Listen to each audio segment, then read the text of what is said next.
Hanovre, de nombreux événements se préparent.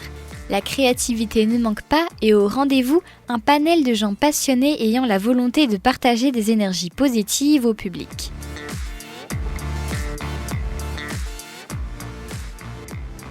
C'est notamment le cas de 40, un trio de danseuses qui voit le jour au Sénégal et qui, allié à la chorégraphe Johanna Malédon, présente le spectacle 40 à 40, composé de 40 danseuses, dont 5 professionnelles. Mais plus que ça, elle propose surtout une ouverture d'esprit et ouvre de nouveaux horizons, une découverte de soi, du corps et des âmes qui s'entremêlent et tourbillonnent.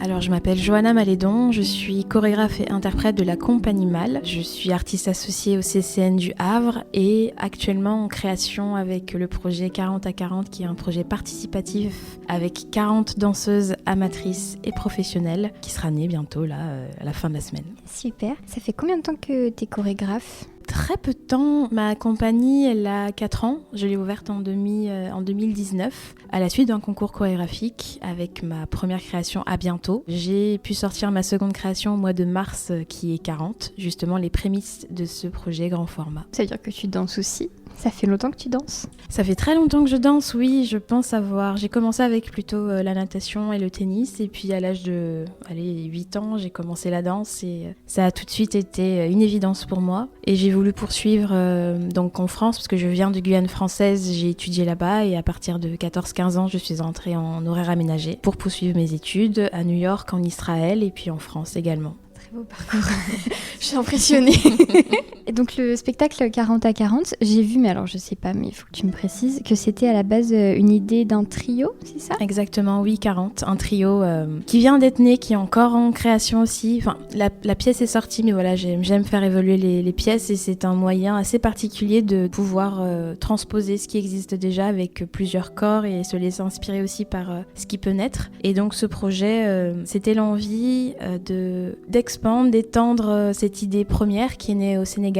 J'ai pu être en résidence à l'Institut français à Saint-Louis il y a maintenant 2 ans, là où la pièce est née. Et ça part d'une image d'un homme assis sur un canapé dans la rue de 7h du matin jusqu'au soir quand je rentrais. Et donc ça m'a tout de suite interpellée, déjà l'esthétique aussi, le fait d'avoir un canapé en extérieur, la vie quotidienne, le temps qui passe. Et pour moi, c'était l'envie de retranscrire un peu tout ce voyage-là au Sénégal, la terre de la teranga, la terre de l'accueil, et pouvoir créer donc déjà ce rapport-là entre 3 danseuses. Pour moi, c'était un défi de pouvoir mettre le quotidien sur scène à travers le corps et des requêtes aussi très particulières et travailler sur le lien, travailler sur l'autre, travailler sur le soi et comment l'impact de l'autre aussi peut nous permettre d'avancer. Et là, c'est tout un défi avec du coup 40 interprètes et 40 personnalités qui doivent jongler, négocier et trouver le chemin, quoi. Mais alors, pourquoi il y a 40 personnes ? Pour moi, c'était un jeu de mots plutôt. Je savais que j'avais envie de faire un grand format avec énormément de danseurs. Ma première création de groupe a été avec 21 danseurs. C'était en Israël. Ça a été pour moi une révélation de travailler sur le groupe de par mon intérêt pour l'espace. Ce qu'on peut moduler aussi avec un certain groupe, aussi pouvoir puiser chez les interprètes un panel énorme de personnalités et de gestuels. Et 40 qui part de l'individu, pour moi, c'était... un rêve de pouvoir le penser pour 40 personnes. Et donc, je remercie le CCN de m'avoir soutenue sur ce projet-là. Et alors, c'est parmi ces 40 danseuses, c'est que des femmes ? Que des femmes, ouais, de 15 à 75 ans. Donc on touche pas mal de générations. Il y a des danseuses professionnelles, mais il y en a, la plupart elles sont pas professionnelles, c'est ça ? Exactement, oui. Il y a 5 danseuses professionnelles qui font partie de la compagnie, dont 3 qui sont les danseuses entre guillemets originales de la création et 35 amatrices et motivées. Mais alors, est-ce qu'il y a eu une sélection ? Comment ça s'est passé ? Alors ça s'est déroulé sur 3 jours d'ateliers ouverts avec, on avait annoncé que c'était un projet sur le long terme, sur plusieurs mois, donc il y avait aussi des questions de disponibilité, d'engagement qui étaient annoncées. Et c'était assez amusant, tous les hasards qui se sont faits. J'ai eu des personnes qui pensaient que c'était une conférence dansée et qui se retrouvent dans un projet de danse, qui n'ont jamais dansé et qui sont même parfois des leaders dans ce qui se passe. Et donc c'était pour...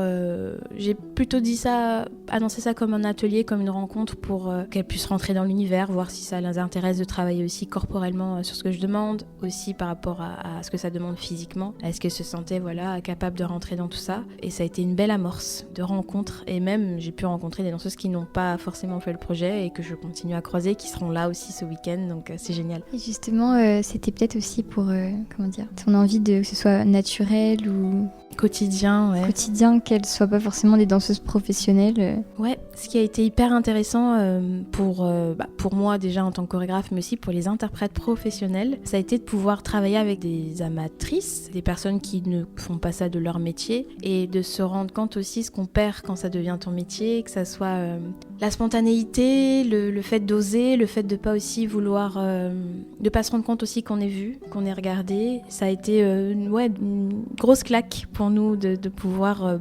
quotidiennement les côtoyer et s'en inspirer. Et puis je sais qu'à l'inverse aussi c'était très inspirant. J'ai senti la différence parce que j'ai travaillé avec les amatrices aussi à côté, de manière séparée, et les professionnels. Et les amatrices, j'ai pu avoir ce retour-là que c'était propulseur en fait, d'avoir une image aussi de ce que... Alors c'est ça qui est drôle, d'avoir une image aussi de jusqu'où on peut aller, jusqu'où le corps aussi peut dépasser ses limites. Et même au niveau de la kinésphère, il y avait une tendance à rester beaucoup sur soi, et maintenant elles osent beaucoup plus, et ça c'est génial. Comment ça se passe de mettre en scène une chorégraphie pour 40 personnes? Comment ça se passe? Des surprises et des surprises.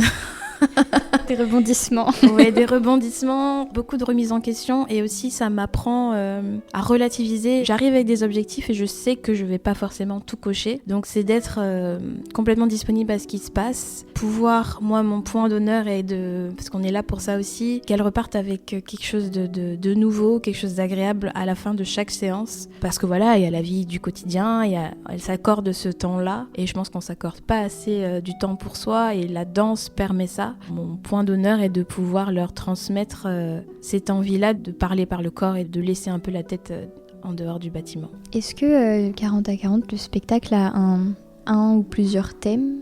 Et qu'est-ce que c'est? Alors, les grands thèmes du spectacle sont le rapport à l'autre, que ça soit la rencontre de l'inconnu. La pièce tourne autour d'un canapé 2 places et demi, assez petit, 1m40 quand il est debout. Et le but de ce jeu, parce que j'aime bien parler de jeu, parce que j'aime bien aussi mettre en avant le côté ludique, l'enfant intérieur, ce qui fait que parfois les répétitions, il faut les recadrer, c'est de pouvoir à chaque fois penser que c'est la première fois qu'on rencontre cet objet et essayer de le détourner et d'en faire quelque chose d'autre que ce dont on a l'habitude de faire avec, donc de s'asseoir et c'est un objet qui accueille, qui contient, et qu'est-ce qu'on peut faire avec, qu'est-ce que ses formes nous inspirent, qu'est-ce que sa matière aussi inspire, qu'est-ce que son déplacement, le bruit que ça fait, son poids aussi impacte, et comment en fait le groupe appréhende cette rencontre, comment certains individus prennent les plus d'initiatives que d'autres, comment l'équilibre se crée aussi dans le groupe. Et pour moi c'est vraiment ce travail de groupe, d'écoute, de prise de place ou pas, de négociation qui m'intéresse, et pour moi c'était l'envie de mettre sur scène un prétexte, une ligne conductrice, une situation, et de voir comment ce groupe-là avec qui on travaille depuis un certain temps se débrouille. Voilà.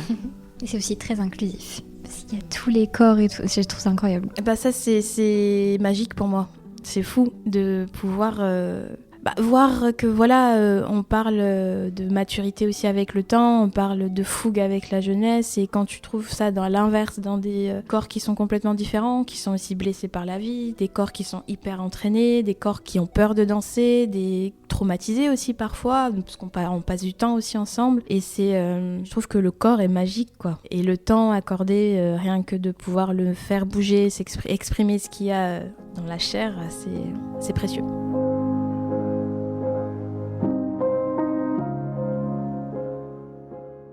Qu'est-ce que c'est ton prénom? Élise. Ok.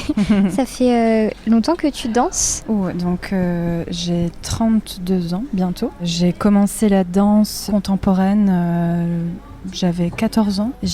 Moi je viens de Belgique et j'étais dans les humanités artistiques. Donc en fait c'est un peu le même principe que les horaires aménagés ici en France. Donc dès la 3e, j'ai eu entre 10 et 12 heures de danse contemporaine et classique par semaine par mon cursus. Et puis voilà, j'ai continué au conservatoire d'Anvers, puis je suis partie en freelance et oui là du coup je vais pas calculer, ouais, ça fait un petit bout de temps. Et du coup ce projet, tu le sens comment? En fait fait, bon, déjà pour remettre le petit historique, 40 à 40, ça démarre de 40, qui est un trio. Je fais partie, j'ai la chance de faire partie de ce trio. Les premières ont été présentées au Havre, donc ici au CCN du Phare, en mars dernier. Et assez vite, en fait, Johanna, quand on était dans ce processus de création, nous a parlé de cette idée folle de « et si on faisait 40 à 40 ?» Et ça, en fait, ça a été vraiment un projet à la base qui n'était pas encore prédestiné, je pense, à devenir ce qu'il est là aujourd'hui. Mais rien que l'idée même de pouvoir partager ce qu'on nous-mêmes, nous trois, donc Sarah, Lola et moi, avions traversé à trois, et de pouvoir le transmettre et le partager à plusieurs, et en plus de ça, de l'ouvrir en fait à des amatrices, ça a été tout de suite extrêmement excitant. Et en fait, je pense que plus que ça, moi personnellement, de danser avec ces jeunes danseuses de tout âge, de tout bagage différent, de pouvoir partager vraiment cette chose-là, d'ouvrir tout ça avec elles, pour moi la danse elle est revenue à quelque chose qui est vraiment essentiel en fait. C'est juste voilà, le partage, l'amour du mouvement, l'amour de transmettre des choses. Et justement on parlait de mon parcours, et ben en fait là le parcours il est pas important, parce qu'il y a juste cette idée d'être présente ensemble dans ce même espace et de se raconter des choses avec le corps. Ça a été extrêmement gratifiant, et il y a un rapport à l'humilité qui est venu chez moi, et puis vraiment ce truc de revenir à l'essentiel de ben voilà, en fait c'est aussi pour ça que je danse, c'est pour ça, c'est pour ce partage là. Et là on a toutes le même finalement on a toutes le même but, et on va toutes dans la même direction, et on y va avec nos corps différents, nos moyens corporels différents, mais on a trouvé un même langage commun, et ça c'est absolument magnifique. Est-ce que en quelques mots tu pourrais décrire le spectacle ou cette aventure humaine? Waouh. C'est un voyage où le rapport au temps change tout à fait. On ne sait pas exactement qui nous sommes, comment est-ce qu'on s'identifie. Est-ce qu'on est des êtres humains? Est-ce que nous sommes des animaux, des créatures? En tout cas, on est là et on voyage ensemble. Et je pense qu'on arrive parfois à suspendre le temps, à l'accélérer, à le shifter. Il y a vraiment un shift où un peu, oui, l'espace spatio-temporel change. Un peu comme je disais tout à l'heure, il y a un langage, on crée notre propre langage à travers ce voyage. Et il y a un élément sur notre chemin. Est-ce qu'il a lieu d'être là? On ne sait pas, mais en tout cas, il y a cet élément qui ne fait pas partie de notre groupe, qui se présente sur notre chemin. C'est aussi un petit peu la surprise de savoir ce qu'on va en faire. Ces bruits dans ma tête et j'aimerais que ça cesse, mais en vain. Ah, j'ouvre un peu les yeux, des couleurs, des photos me reviennent. Ah, tous ces bruits dans ma tête, faut que ça cesse. Comment tu t'appelles? Lola. Ok, enchantée. Enchantée. J'ai 29 ans. Moi je m'appelle Claire et j'ai 17 ans. Et moi je m'appelle Liséa et j'ai 17 ans. Je m'appelle Marie-Riel et j'ai plus de 70 ans, on va dire. Ce spectacle, comment t'es rentrée dedans, on va dire? Je crois que c'est des amis qui dansaient, qui m'en ont parlé. Comme Colline, c'est par le lycée avec notre professeure Madame Delair qui a fait intervenir Johanna Malédon. Et aussi j'avais participé aux premiers ateliers qu'elle avait fait après 40 au Phare. Et donc ça m'avait beaucoup intéressée, donc j'ai décidé de continuer l'aventure. Moi, je savais pas quand il y a eu les premiers stages, j'étais pas au courant que le projet avait eu lieu. Mais mon professeur de danse nous a recommandé, puisque les intervenants qui organisent ce projet sont venus nous voir au conservatoire et ils ont demandé quelques filles de participer. Et du coup, il nous a un peu expliqué le projet, ça m'avait donné envie, donc j'ai participé après au projet. Alors, le spectacle, en fait, je l'ai connu au travers de contacts que j'ai depuis plusieurs années, donc avec le Phare, puisque je participe aux ateliers depuis, à mon avis, 6-7 ans, donc régulièrement. Là, j'ai trouvé que c'était un superbe challenge d'avoir une expérience dans la durée et aussi en collectif par rapport aux ateliers qu'on faisait d'habitude. Et on va aller accélérer pendant 10 secondes. On va accélérer le rythme de ces pieds au maximum. 10, 9, 8, 7, 6, 5,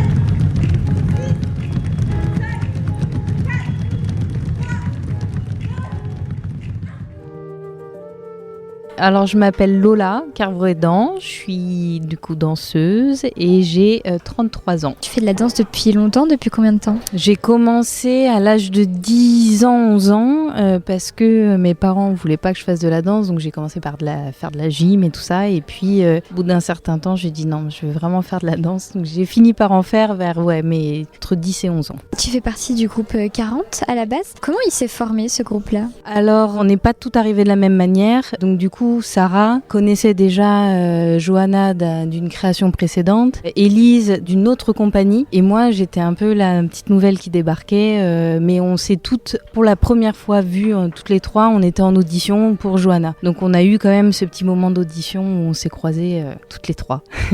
Et alors du coup ce projet 40 à 40, est-ce que tu as un peu l'histoire, comment ça s'est passé ? C'est vrai que du coup au départ c'était un trio. Moi quand Johanna m'a parlé de la pièce, je partais pour un trio et c'était une petite forme, et j'étais aussi contente de faire une petite forme parce que c'est pas rare, mais c'est hyper jouissif de pouvoir bosser en groupe réduit comme ça. On a fait 8 semaines de création, donc c'était vraiment un chemin assez intense et du coup fun à faire avec les filles parce que du coup maintenant on se connaît vraiment bien, et au cours de la création du coup on a eu ce nouveau projet qui a apparu avec les amatrices. On a trouvé ça aussi hyper intéressant parce que comment de A3 on peut passer à 5 pros, puis avec les 30 amatrices en plus, et de voir comment on peut transmettre, on peut partager ce que nous on a vécu en 8 semaines, comment en peu de temps, parce qu'au final on a eu peu de temps pour bosser tous ensemble, comment on peut transmettre ce que nous on a essayé de créer toutes les 4 du coup quand on était en studio quoi. Justement c'est ce que j'allais demander, c'est quoi ce qui est le plus compliqué mais le mieux aussi quand on travaille avec des personnes qui savent pas forcément danser à la base? Je sais pas s'il y a, en termes de mieux ou de moins mieux mais en tout cas, ce qui nous fait du bien, je pense que c'est aussi de voir comment, en termes simples, on doit exprimer et expliquer les choses, parce qu'on a tendance en tant que danseur à partir dans nos délires, et par moments c'est pas simple. Enfin, ça parle pas à tout le monde forcément, ce que nous, les termes qu'on utilise. Donc là, on est obligé déjà de recadrer tout ça, et en fait du coup d'aller à l'essentiel et de trouver une espèce d'efficacité dans la transmission. Il y a un côté aussi très pédagogique qu'on doit avoir, qu'on n'a pas forcément entre nous quand on est en studio, parce que voilà, on est dans la recherche et qu'on essaye que ça fonctionne, mais là on doit trouver comment de façon pédagogique on doit transmettre tout ça. Donc pour moi c'est vraiment un plus, et puis après plus de 10 ans de carrière, il y a des choses que j'ai déjà fait avec d'autres amateurs, donc j'ai des outils, des choses qui me permettent d'aider aussi pour cette transmission, et puis voilà, c'est un autre rythme, mais pour moi c'est pas question de moins bien c'est juste différent, et ça remet un peu les pieds sur terre et les pieds dans la réalité, parce que nous on a tendance un peu en studio, on part de 8h à 18h le soir et puis on part loin quoi. Donc là il y a un côté un peu plus centré qui est cool.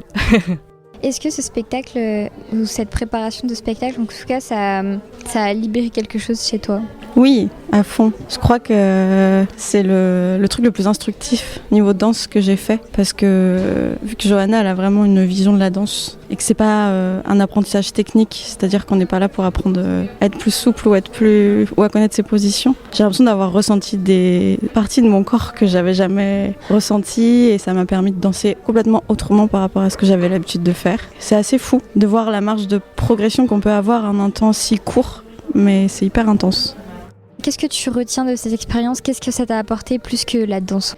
Moi, ça m'a apporté beaucoup de rencontres, de nouvelles personnes, de tout âge, ce qui est cool. Parce qu'on est très réservé entre amis plus jeunes, et là, j'ai rencontré plein de femmes de tout âge et je trouve ça cool. Peut-être le collectif de femmes qui s'est créé de vraiment du coup tous les âges. On a un peu même de toutes les origines, tous les âges, de partout. Et si on n'avait pas cette opportunité de se rencontrer, on ne se serait jamais rencontrés, et je trouve ça assez incroyable. Ouais, on est devenu un peu une équipe. C'est un peu... On est carrément devenu à dire, mais on est devenu une équipe de 40 femmes quoi. Une prise de conscience de ma façon de me comporter, d'agir. Je me suis un petit peu regardée avec un œil différent, voilà, au travers entre autres des vidéos qu'on a eu la chance d'avoir donc entre les ateliers, une opportunité d'améliorer la gestuelle et puis le savoir-être dans la vie. Voilà. Personnellement, c'est un peu d'être un peu plus ouverte ouverte aux autres parce qu'en général je suis un peu plus enfermée. Là, devoir travailler avec différentes personnes qu'on connaît pas forcément, j'étais pas très habituée ou très à l'aise et au fur et à mesure ça m'a un peu aidée à un peu m'ouvrir aux autres et être plus à l'aise justement à rencontrer différentes personnes et interagir avec elles. Moi, c'était surtout par rapport au processus de création d'une pièce que ça m'intéressait, surtout aussi par rapport au bac en danse, on doit faire une composition, donc c'est super intéressant de voir comment un chorégraphe travaille avec ses danseurs et qu'on change un peu tout le temps ce qu'on a fait, on revient à des choses qu'on avait déjà fait avant, on rechange et tout ça, et donc c'était intéressant de voir le processus de toute la création, de ce qu'on avait au tout début et là de ce qu'on a là, c'est complètement différent et c'est ça que j'avais vraiment envie de voir. Moi c'est plus tout ce truc que je te disais de transmission, enfin de voilà comment parler, comment essayer de choper un même langage alors qu'on est 40 et vraiment 40 personnalités totalement différentes avec des chemins et des parcours totalement différents. Comment sur un instant d'1 heure au plateau on va réussir à se connecter et à faire un truc ensemble, et ça c'est moi j'ai hâte de samedi de voir le résultat, de voir ce qu'on va réussir à faire tout ensemble et qu'il y aura il y aura beaucoup de hasard. Il y aura beaucoup de choses qu'on n'aura peut-être pas eu le temps de voir, mais je suis sûre qu'au plateau, ça va marcher. Peut-être on pourrait rappeler les dates des représentations. Donc le spectacle 40 à 40 sera joué dans le cadre du festival Plein Phare numéro 2 du CCN du Havre en Normandie, les 25 et 26 novembre. Super. Merci beaucoup. Merci beaucoup. Pour plus d'informations, rendez-vous sur le site internet du phare, lephare-ccn.fr, et sinon, retrouvez cette pastille sur notre site west-track.com. C'était Camille pour West Track Radio.